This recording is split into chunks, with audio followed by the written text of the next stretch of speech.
আসসালামু আলাইকুম। আপনাদের জিমেল অ্যাকাউন্টের মধ্যে টু স্টেপ ভেরিফিকেশন কীভাবে করবেন, এই কাজটি যদি আপনাদের জিমেল অ্যাকাউন্টের মধ্যে করে রাখেন তাহলে আপনাদের জিমেল অ্যাকাউন্ট একদম নিরাপদ থাকবে।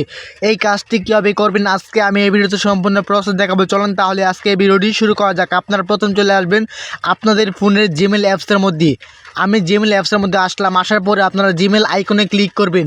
আমি জিমেল আইকনে ক্লিক করে দিয়েছি। পরে এখান থেকে ম্যানেজ ইওর গুগল অ্যাকাউন্ট আপনি এখানে ক্লিক করবেন। আমি এখানে ক্লিক করে দিয়েছি। পরে নিচের দিকে আসবেন। আসার পরে সিকিউরিটি অ্যান্ড সাইন ইন আপনি এইখানে ক্লিক করবেন। পরে এখান থেকে একটু নিচের দিকে আসবেন। আসার পরে টু স্টেপ ভেরিফিকেশন আপনি এখানে ক্লিক করবেন। ক্লিক করার পরে একটু লোডিং হবে। লোডিং নেওয়ার পরে আপনারা এরকম একটা ইন্টারফেস দেখতে পাবেন। পরে নিচের দিকে আসবেন। পরে ফোন নাম্বার আপনি এইখানে ক্লিক করবেন। পরে অ্যাড ফোন নাম্বার আপনি এইখানে ক্লিক করবেন। পরে এখান থেকে আপনাদের ফোন নাম্বারটা আপনারা অ্যাড করে দেবেন।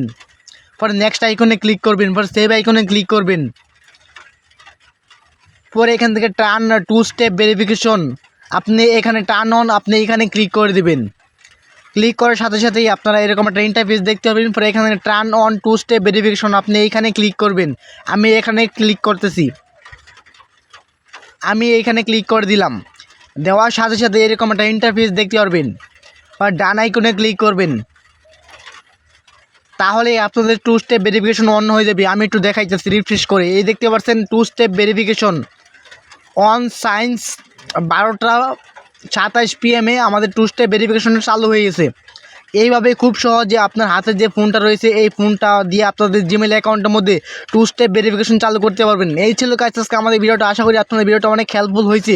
এই ভিডিও থেকে আপনারা শিখতে পারছেন কীভাবে জিমেল অ্যাকাউন্টের মধ্যে টু স্টেপ ভেরিফিকেশন চালু করতে হয়। ভিডিওটি ভালো লাইক দেবেন। এরকম ভিডিও পেতে অবশ্যই আমার চ্যানেলটি সাবস্ক্রাইব করে রাখবেন।